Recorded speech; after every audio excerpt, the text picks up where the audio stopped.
कृष्ण मजबूरी है हमारी। ये मत समझना कि भगवान ऐच्छिक विषय हैं, सप्लीमेंट्री, ऑप्शनल। ऐच्छिक विषय होते हैं। जब हम ऑनर्स करते थे, जियोलॉजी से ऑनर्स किया हमने, तो उसमें ऑप्शनल सब्जेक्ट दिए जाते थे कि ये है, इसमें से कोई एक सब्जेक्ट आप रख सकते हैं, ऐच्छिक विषय है। हमारे लिए कंपलसरी हो गया है संसार। ऑनर्स हो गई है हमारी पद और प्रतिष्ठा, और ऑप्शनल सब्जेक्ट हैं राम और कृष्ण। हाँ, वो क्या है, परिवार से थोड़ा मौका मिलता है तो नहीं, मैं कर लेता हूं, हिंदू हूं, ऐच्छिक विषय है। मीरा कहती है मेरे तो गिरधर गोपाल, और दूसरा लाइन बड़ा चमत्कारी है, बड़े बड़े सनातन धर्मियों की बुद्धि खुल जाएगी।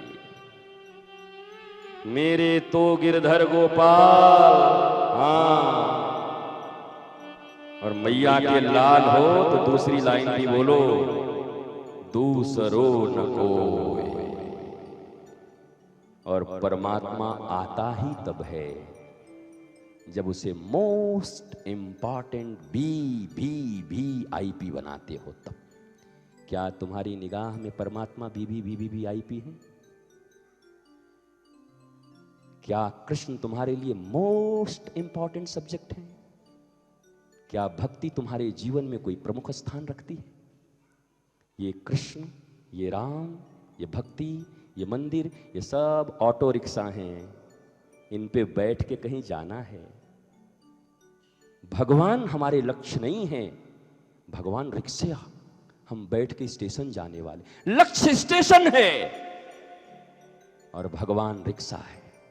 वाह भैया वाह, वारे हिंदुओं और बारे सनातन परंपरा के लोगों,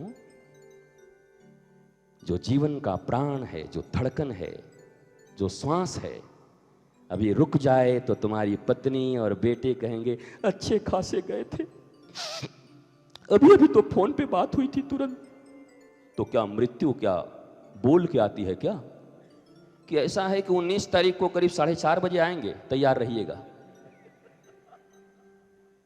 ऐसा मिला क्या? कोई वक्त नहीं है। और इसीलिए किसी महात्मा से किसी ने पूछा कि आपसे भूल क्यों नहीं होता, आप कैसे इतना भजन करते हो यार? तो महात्मा ने कहा, हर वक्त को मैं अपना अंतिम वक्त समझता हूं कि आखिरी सांस है, एक बार नाम ले लेता हूं, फिर मिल गया तो फिर आखिरी सांस है, एक बार नाम ले लेता हूं, और जीवन ऐसे ही निकल जाए। साहब, यही सूत्र है भगवान को याद करने का। लोग कहते हैं, अब बड़े बड़े दुकानों में टंगे हैं, नारायण दो चीज को मत भूलो, मौत और परमात्मा। वो बेचारा जो दुकान में टांगा है, वो जीवन भर में न कभी देखा न समझा, हमारे लिए टांगा है वो। अपने तो जो करना है, डंडी मारो, ये करो, सभी कर रहा है। मौत और परमात्मा को मत भूलना। अबे तू मत भूल, तू तो भूल ही बैठा है, बेईमानी पे बेईमानी कर रहा है, हमें सिखा रहा है। और मौत को, कई लोग कहते हैं जिंदगी याद करो, मौत को याद करने से क्या होगा? मौत को इस सेंस में याद करो कि वो किसी भी पल आ सकती है। फ्यूचर के लिए इतने चिंतित हो, हमारा फ्यूचर क्या होगा? मुझसे पूछो, मैं फ्यूचर बता सकता हूं। तुम प्रधानमंत्री बनोगे कि पता नहीं, तुम अधिकारी बनोगे कि पता नहीं, इंजीनियर बनोगे कि पता नहीं, तुम बड़े व्यापारी बनोगे कि पता नहीं, तुम कुछ और बनोगे कि पता नहीं, पर लिख के देता हूं, मरोगे जरूर एक दिन, पक्का। यह है तुम्हारा फ्यूचर। जुग गुजर गए, दादाजी भी करते थे, पिताजी भी करते थे, हम भी करते हैं, तुम्हारा नाती भी करेगा और ऐसे ही चला जाएगा, कोई परिवर्तन नहीं होगा। शब्दों को समझो, वो रटने के लिए नहीं है, आत्मसात करने के लिए। श्री गुरु चरण सरोज रज, निज मन मुकुर सुधार। चिंतामणि महाराज जी, मन निर्मल करने का उपाय हनुमान चालीसा के इस प्रथम गुरु वंदना में ही दे दी गई है। श्री गुरु चरण सरोज रज निज मन मुकुर सुधार। राम तो बाद की वस्तु है, कृष्ण बाद की चीज है। राम और कृष्ण बाद की वस्तु है।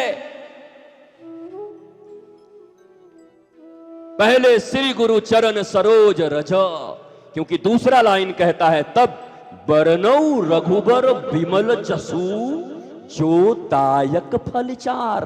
धर्म, अर्थ, काम, मोक्ष, यही चार फल है ना, यही चार पुरुषार्थ है ना।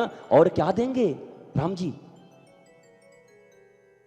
राम जी के बिमल यश गाने का अधिकार उसी के पास है जिसने श्री गुरु चरण सरोज रज से अपने मन के मुकुर को सुधार लिया हो, वरना राम कहने के भी अधिकारी नहीं हो तुम। ये हनुमान चालीसा कहते, मैं नहीं कहता, बाबा तुलसी बाबा कहते हैं। अगर तुम झुठला सकते हो तो झुठला दो, शास्त्रार्थ कर सकते हो तो कर लो। बहुत कम पढ़े तो नहीं, थोड़ा बहुत पढ़ी लिए हैं, वेद वेदांत थोड़ा बहुत तो घोंटी दिया है, पर हम शुरू कहां करते हैं? राम राम राम राम राम। श्री गुरु चरण सरोज रज निज मन मुकुर सुधार। भागवत कहती है रहु गणैत तपसान याति। माइक तू बोल।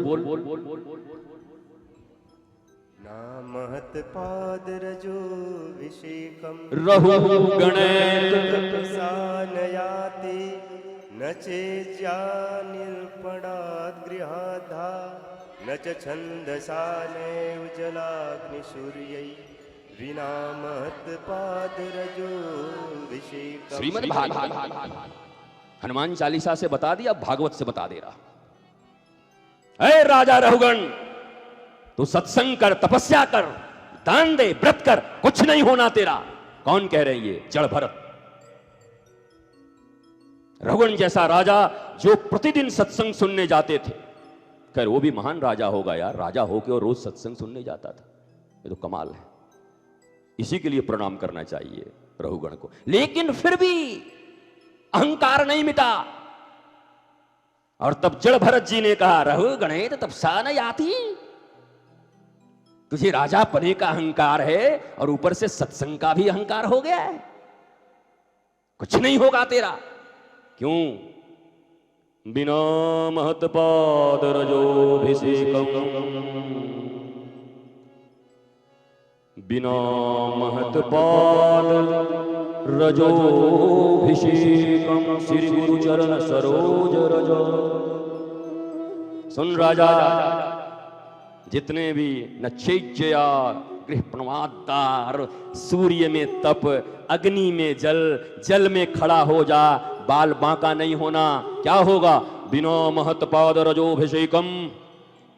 किसी महापुरुष के चरण रज को जब तक अपने मस्तक पर नहीं लगाता, तब तक तेरे ये सत्संग और तपस्या कुछ काम नहीं करेगी। श्रीमद् भागवत। कहां हिंदुस्तान पढ़ रहा है इसको? कहां मानते हो तुम?